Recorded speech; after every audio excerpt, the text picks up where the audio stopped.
Our next guest is on the line. Are you ready? Are you ready? I guess we'll find out. Let's welcome the one, the only, let's see if I get this right, Mr. Pouya Shahbazian. Did I do good? Shahbazian. Close. Shahbazian. Close. Almost. How you doing? I'm good. How are you guys doing? Good. You know, Good. I was so confused reading your bio. Like I was saying earlier in the show, like I had to read over it like 3 or 4 times, and I was like thrown off because you have like your alias now. You're 2 people in one. I do. I have. It's a pen name, so I think I'm one person with a pen name. But yeah, I know it's fun to have a little alter ego, little Bruce Wayne here. Well, there's a cool way to look at it, Bruce Wayne. I like that. Yeah. What made you go with the pen name, though? I mean, and the pen name, if anybody wants to really know, is Walter Jury. I mean, that's a big change from your real name. Yeah, I mean, I think when you look in, especially in the publishing industry, Joe Rowling goes by J.K. Rowling. I think there's like a cachet to. I have a male protagonist as my lead character, and so I wanted to have and I think a lot of authors use pen names, especially when you're writing in a genre. And I think my name is it's a Persian name, and I love my name, but it gives me a little more cachet to have that kind of that gritty name. Yeah, Walter Jury. I mean, that's like a pretty that's a good way to describe it. Grit. It's got a gritty name to it. Mhm. Now, is this your first book, Scan? This is. I co-authored it with Sarah Fine, and we had a great time writing it together. But she's prolific. She's written a bunch of books, and our agents introduced us. So we had a great time working together. Now, I'm a little confused by that whole thing. Like, how does the process go of writing a book, like a fictional book, more or less? You know what I mean? Because you always see all the time, like, people like write autobiographies, and naturally they'll have people helping them. But when you're writing a fictional story, how does that happen? Like, I'm thinking to myself, like, I was relating it to like a musical thing where, like, you have co-writers of songs, and they'll sit down together and they'll bounce the ideas and stuff like that. Is it almost kind of like the same thing? Like, how does it work? Yeah, I mean, I think that I've seen it a lot, especially in my film career. A lot of writers, screenwriters especially, they pair up, and I don't think there's a particular single way of doing it. Everyone has their own method. Sarah and I work very well together in terms of, I came up with the original. It was originally my idea. One day, just had a great idea, and she came on board after I sort of mapped it out, and then we just worked together on really developing it and developing the characters.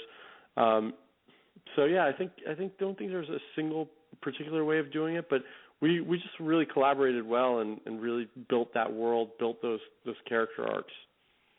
Do you think working with Sarah or working with a co-author helped you get everything going with it? Do you think it wouldn't have happened if you had to do it yourself, maybe? It's a good question. I mean, I definitely defer to the fact that I think the book is. I mean, we're really proud of the book, and I think a large part of that is we each have our own strengths. So I think definitely having her with me would enhance the book for sure. I mean, I feel very, very fortunate that we've had great reviews so far. People seem to really be digging it. That's awesome. Yeah. Now, your plan is to make this into a movie, correct? Look, I mean, you always hope that there's going to be some interest.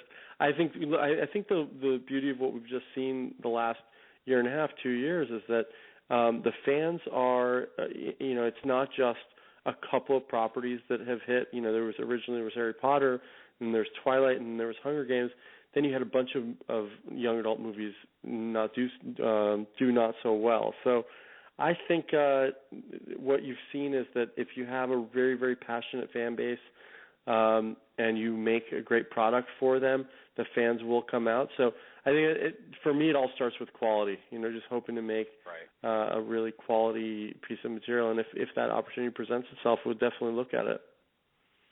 Do you approach, like, as you're writing the book in your head as the movie producer, do you look at things differently as you're writing it with a movie in mind?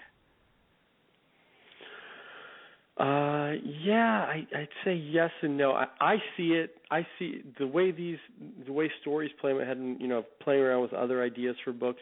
I definitely see them in a very cinematic light. It's just the way my brain works. Sure. So the answer to that is yes for me. I don't know that all authors. I don't know that what percentage of authors really think that way. But for me, it's definitely that's sort of the way my mind just runs. Yeah, because that was one, like, if you're sitting there and you're writing something and you're writing a part of the book and you have a certain way, like, you're going to go with it in your head already, but then, like, there's another side of you that's like, well, maybe I should do this in case we do end up making a movie out of this. Maybe it would be, better in the movie than in the book, or. Yeah, it's actually a great question. It brings up a great dichotomy of when you're writing.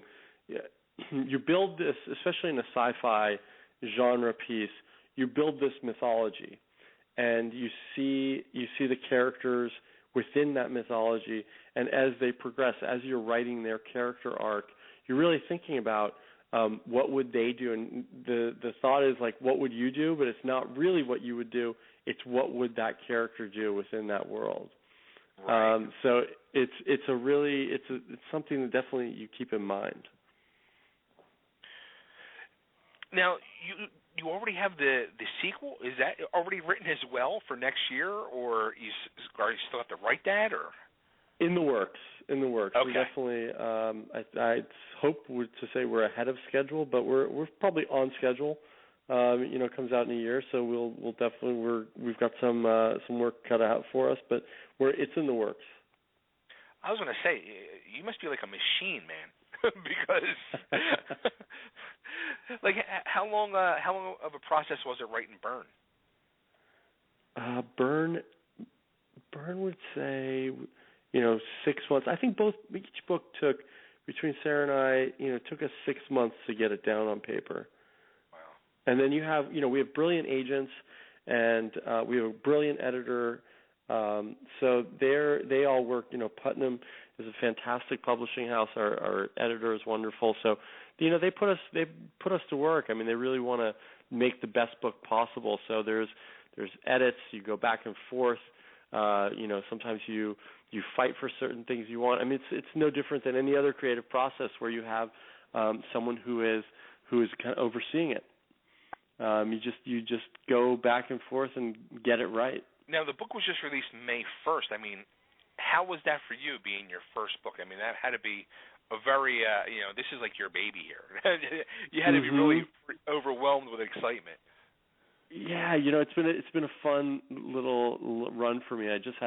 My wife just had our second baby the day after Christmas, and now giving birth to the. Thank you. Yeah, giving birth to the book 4 months later. It's definitely the scan as a book. It doesn't need to be burped. It doesn't cry at night, but there's definitely a lot of pride in the fact that we got the book out there, and I'm just so happy that we've had great reactions from the fans. That's awesome. Now, you were one of the producers on the movie Divergent. Yeah. Now, that was your first big movie as well, correct? That's right. You got a lot of big things happening, my friend. Thank you. Yeah, no, it's exciting. It's all exciting stuff, all good things. Okay, your first big movie, and you're working with Academy Award winner over there, Kate Winslet. I mean, is that a little intimidating? I mean, I think anytime anyone who's making a first movie is gonna definitely feel a little bit of. I mean, I just think the movie business is something that a lot of people strive for, and you have to fight hard to get in it. It took me a long time to get my first job in the business, just an entry-level position, and there's a lot of people fighting for those entry-level positions. And then, many years later, you just hope that you can have a long-lasting career and make some really cool things. This is true. Now, how about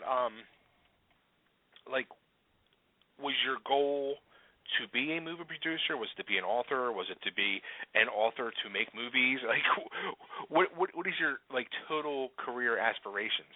Because you're getting very good. People are very high up on you.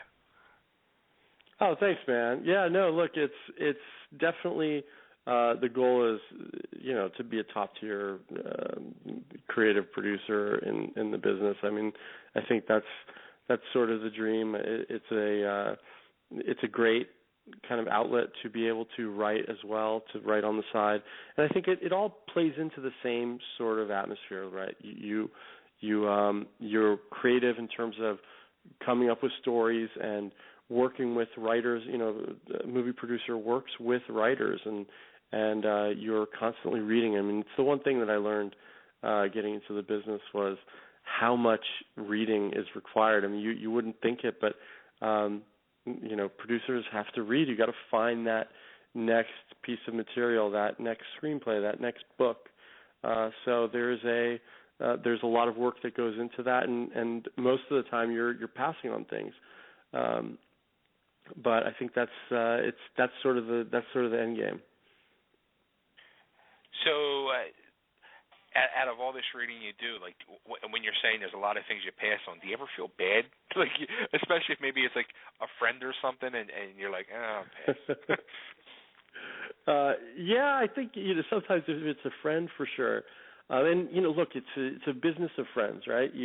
Everyone is sort of in the same community. It's a very small world, and you're constantly passing material. Representatives are friends with producers, and everyone is very friendly with each other. So you're always sort of passing to somebody you know. I mean, you very rarely get a piece of material from somebody you don't know.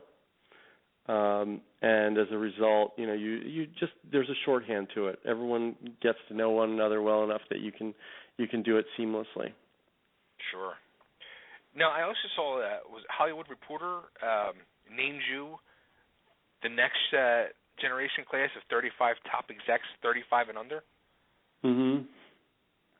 Huge honor. Huge honor. Yeah, so you pat yourself on the back like, yes. It's actually it's more the bigger thing is your family. Your family really, because you're in a big magazine and your family sees that. It's more for my mom and my grandmother and my father. They all really love that. Now, were they very supportive of you in a direction you wanted to go with all this stuff? Totally. Yeah, they've been very supportive. I mean, with the book and with the career, they've definitely been. Look, I mean, it's part of the dream, right? Is everyone wants to see their kids be successful. So yeah, my family's been great about it. I'm so jealous. I really am. And when I hear this more and more. And Nick, back me up on this. More and more, the people we interview, their parents and family are always supportive. I never had that. I never had that growing up. I didn't get it, and when I hear about it, I'm so envious and jealous of you people. And this is where I see where the success comes from, because your families are so supportive. So congratulations on that. Thank you. I'll let my mom know. Yes, tell her I said thank you. Will do. And you were also part of, now did you put this whole show together yourself, Young, Broken, Beautiful on IFC? It was a really interesting story. I saw, it was a friend of a friend on Facebook, Broadcast Stewart. My friend linked to him, immediately called him up, and I said, wow, it looks like you've got a very cool brand here. So we started talking to him about trying to figure out an outlet for him on television.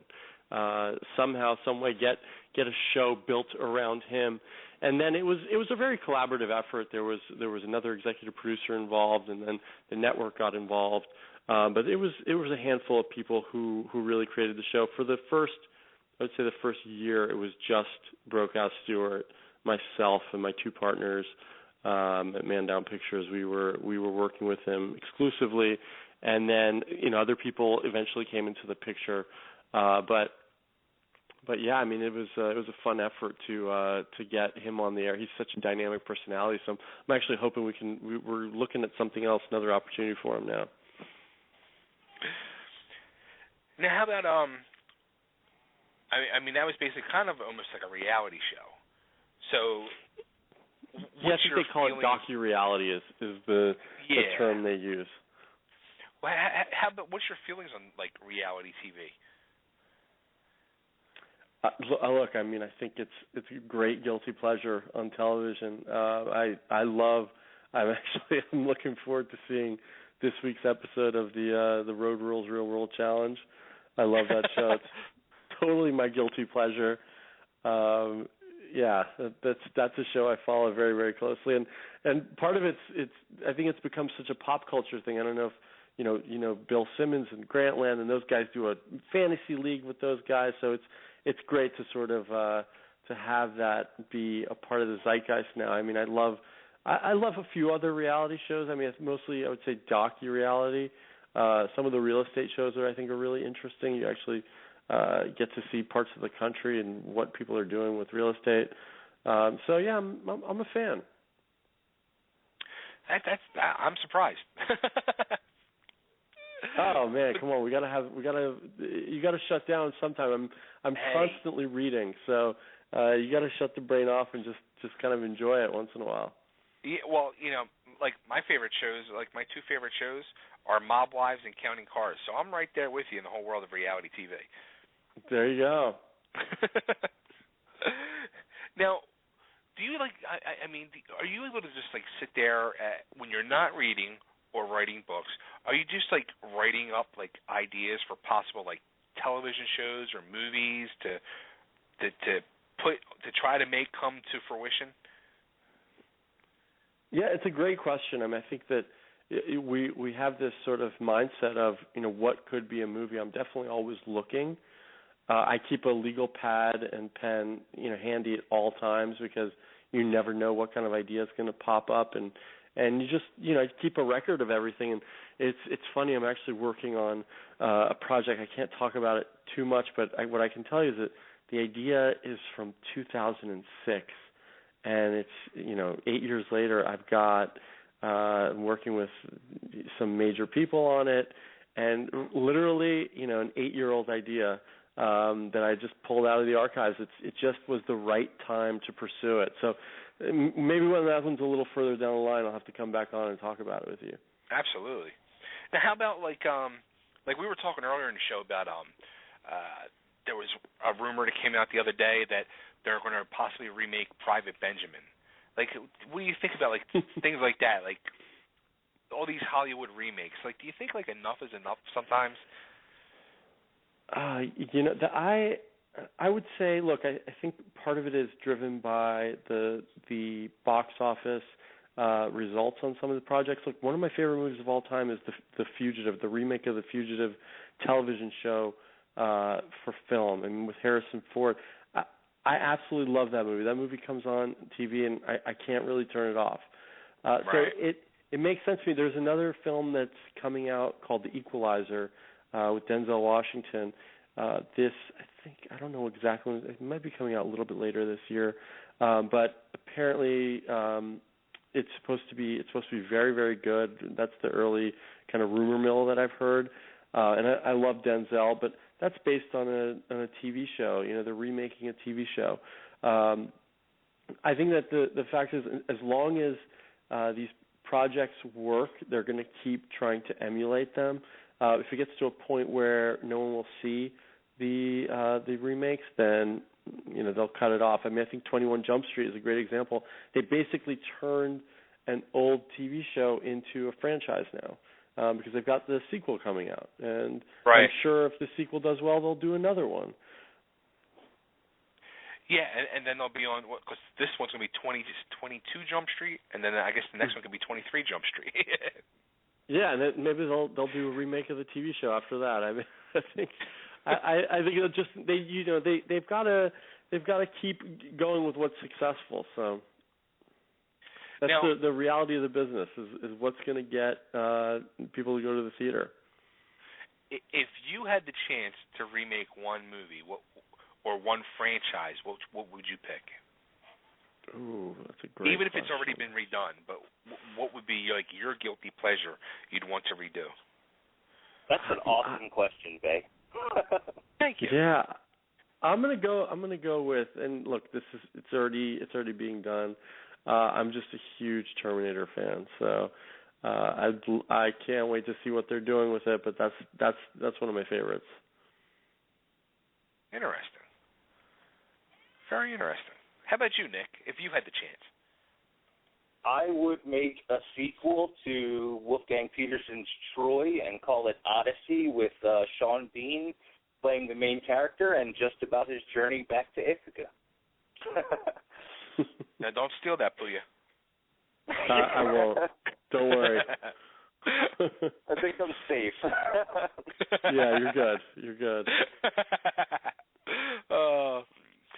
So, all right. So you have the book that just came out. So what are you working on like right now? Beside that, are you like promotions for the book, and what's coming up for you for 2014? Promotions for the book right now, and then obviously we're working on the sequel. We've got some ideas percolating for the next book series, which maybe we might do a standalone. This one is a series, so we'll see what happens. But definitely always kind of looking around for ideas and trying to come up with what's next. I'm really enjoying the reception we're getting from book bloggers and all the fans out there. It's been fantastic. That's awesome.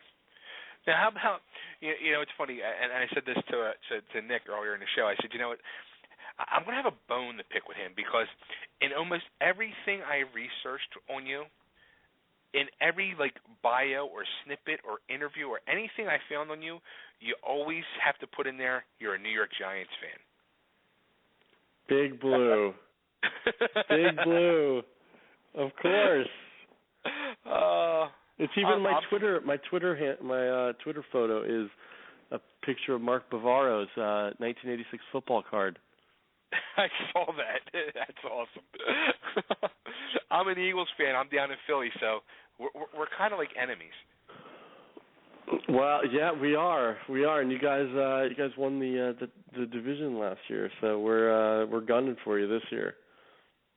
Yeah, well, I mean that didn't say much. I mean, we got blown out in the first round anyway, so. You know what? I actually had a divergent question, if that's okay, real quick, Bay. Sure. I was just curious how it went down with getting Shailene Woodley onto the cast, because I know that it sort of happened right around the same time there were the Spider-Man rumors, and you guys, I mean, it worked out great, I think, and it worked out better the way it is now. But she's really sort of blown up, and because I'm the TV guy, I know her from back in the OC. So that was my question, basically. Oh yeah, well look, I mean, I think that's a. It's really, look, I'm really excited about her. I think everything you've seen is just absolutely top tier, top quality, and I'm excited for her entire career. One of the things I'm looking forward to most this summer is a movie called The Fault in Our Stars, right? Which I think comes out June 6th, if I'm not mistaken. And I think it's going to be a big sleeper hit this summer. And she stars in that, and that's actually based on another young adult book by John Green, who he's now become such an amazingly popular author, and he's just great as well. So yeah, I feel really, really fortunate.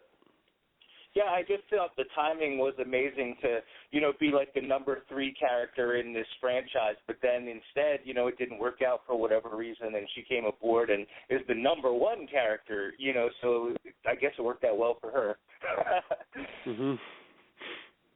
Now, how about that? Like, I asked what movie, like, if you were able to remake a movie, how about what actors or actresses would you like to work with? Oh man, that's a great question. I mean, I think of in terms of I spend most of my time thinking of filmmakers and directors, just because that's the most immediate. I'll read a book, and that book I'll think immediately. I will think of the actor that you put in those roles, but I think of director first always. Especially when you're putting together the thoughts of how a movie would come together. So, I mean, I would say one of my favorite film of all time is Amadeus. So, have you guys seen Amadeus? No. Absolutely, yeah. So, obviously Milos Forman, he just has one of the great careers of all time. One Flew Over the Cuckoo's Nest, The People vs. Larry Flint, Amadeus. So, I mean, he's one of those filmmakers that you dream of working with someone at that level. And I think the other person I would say, and he's no longer with us. Anthony Minghella directed Talented Mr. Ripley, and that's one of my favorite films of all time. He also directed English Patient and a number of other great movies. So he would have been one of my bucket list filmmakers of all time to work with. Now that's something too. Like as a producer, do you look at when you look at movies? Do you look at it different? Like, can you turn off the producer in yourself and look at a movie or a TV show as just a person viewing it rather than a producer and not maybe like armchair quarterback things? Totally. I totally can. I don't know if everyone can, but I absolutely can. I'm just such a big fan, and you see so much, watch so much TV and see so many movies that, yeah, absolutely. See, I would be like a total armchair quarterback. I would nitpick everything. Yeah, I think. I think definitely there's a side of me that says that wonders about what the choices are and why they're made. But I think that at the end of the day, I love to go to the movies and just see movies, to be there, to be in the theater. And as a result, I can shut it down sometimes. I mean, I think for me, seeing a movie last summer, I loved This Is the End, and that was a movie where I just literally I bought tickets to that movie multiple times last summer, and I went in there and I just laughed so hard. And it wasn't about the craft of making a movie; it was just me sitting in the movie, just loving it. And taking my wife, I went by myself for the first time, and then I told my wife, I said, we got to go see this movie. I have to see it again in the theater, and you're just going to love it. So then I took her to see it. So yeah, I can shut it down when I have to. Oh, okay, so wait, so you go to a theater by yourself and see a movie? Absolutely, yeah. I mean, not often. I have two small kids now. I'm going to ask you a goofy question. Have you ever gone to a theater like during the day, maybe not a lot of people in the theater, so you can have like kind of like privacy and be able to like engulf yourself into the movie, and have a person like an open theater have maybe 5 people in the whole theater, and a person comes and sits directly next to you? No. I don't remember that ever happening. That would be creepy. That happened to Nick. What movie was that? Wow. It was Captain America. I literally went and saw the first opening so I could avoid the rush, and there were 7 of us in the whole theater, and the guy came in and sat directly behind me, munching away on his popcorn the whole time. It was insane. Like he was my stalker. Oh, sorry. That's brutal. Yeah. So, now that's not like you right can there. call security. Not like you can call security on him and say he's No, sitting I next would to have me. looked like the jerk for sure. Yeah. But that's a guy right there, like Seth Rogen. Like he like he's become like this amazing guy that I'm sure nobody ever would have expected, including himself. And actually, I even heard him on Howard Stern the other morning where he was talking about, like, you know, he'll make a bunch of these movies, and, you know, not all of them are going to be successes or hits, and especially like when he did like Green Hornet, and a lot of people thought, but then he came back and, you know, he had some successes, but he also had a couple more, you know, flops as well. Mhm. Yeah, I think it's inevitable if you're working that much. I don't think there's any way around it. If you make enough movies, there's going to be some hits and some misses. Yeah. Yeah, I guess you're right. Not everything can be a hit. You can't please everybody every time.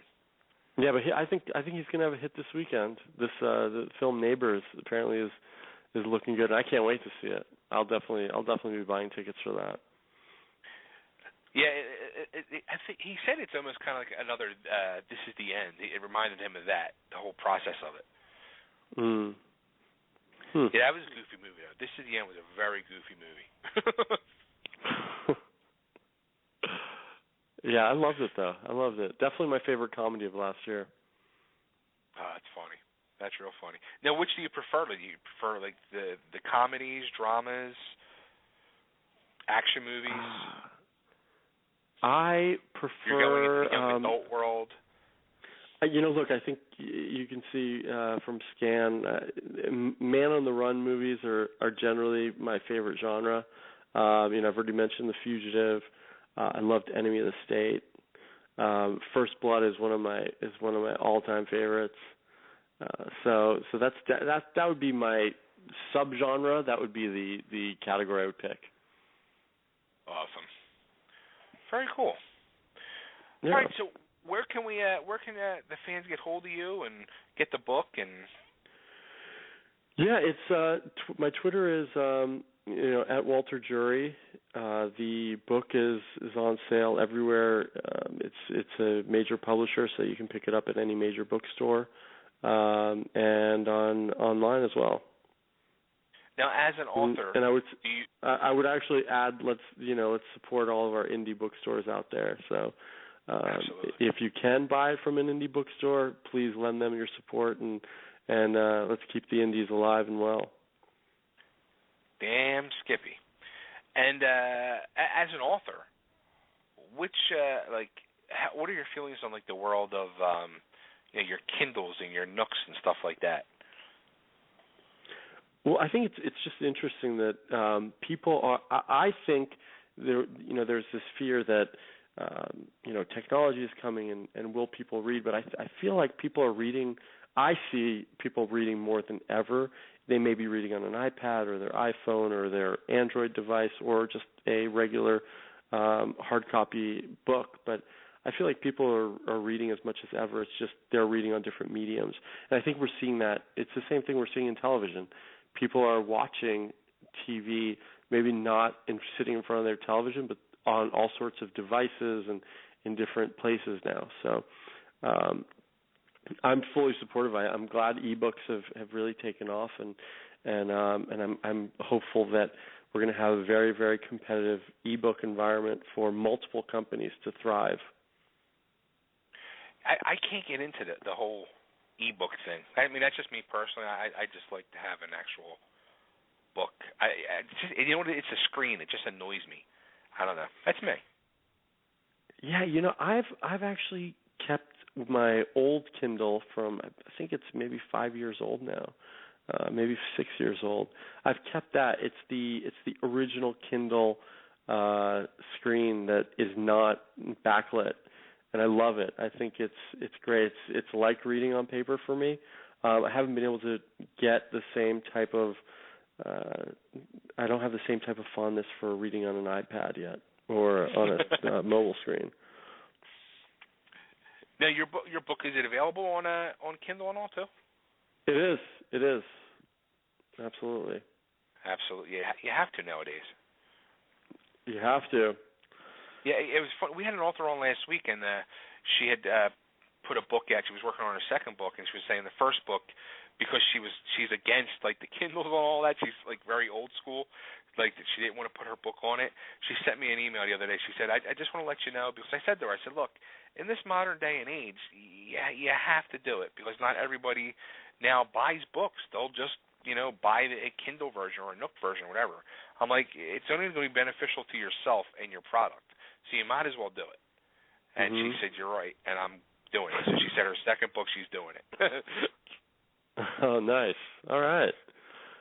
There you go. There you go. Cool. All right, so everybody can go Kindle, Nook, go to your bookstores, go to your indie bookstores, look for the book. It just came out May 1st. It's called Scan by Walter Jury and Sarah Fine, S.E. Fine, correct? That's right. How about that? Very nice. Well, this has been great talking to you. Even though you're a Giants fan, I still respect you. 4-time Super Bowl champion New York Giants? Yeah, no, just kick me in the nads a little harder, Pouya. Come on. I guess I'm not getting invited back. I'll tell you what, if the Giants win another Super Bowl, maybe not. But until then, you can come back. All right, perfect. Done. Hey, as a matter of fact, did you just see it? It's flashing all over social media. Johnny Football is a Cleveland Brown. Wow, there you go. There you go, Johnny Football. All right, we'll see how he does. We'll see how he does. I don't know. It's going to be interesting. I don't think he'll be doing as good as the Eagles or the Giants, though. Yeah, I thought he was going to go to the Cowboys. Yeah, that was people the were rumor. saying that earlier, too. Yeah. Very interesting. Very interesting. I don't know. It's going to be an interesting year. I mean, we just kicked our boy to the curb recently, so it's going to be. I'm waiting to see how that affects us. Yeah, well, it should be very, very exciting. NFC East always is. Absolutely. Very nice. Cool. Yeah, you definitely got to come back, hang out, promote whatever you got going on, movies, books, TV shows, or if you just want to call up and talk about Seth Rogen and this is the end. Done. Awesome. All right, guys. Thanks so much for having me. No problem. Thank you. It's been a lot of fun. Same here. All right, man. Take care. Bye-bye. There he goes, everybody. Mr. Walter Jury, a.k.a., or we should say, either way. He's a.k.a. either way, making a rhyme. Pouya Shahbazian. Did I say that correctly? I think that time you did. I think I did. A.k.a. Walter Jury. Author, movie producer, just the man. Flat out. Absolutely. Flat out. He's the friggin' man.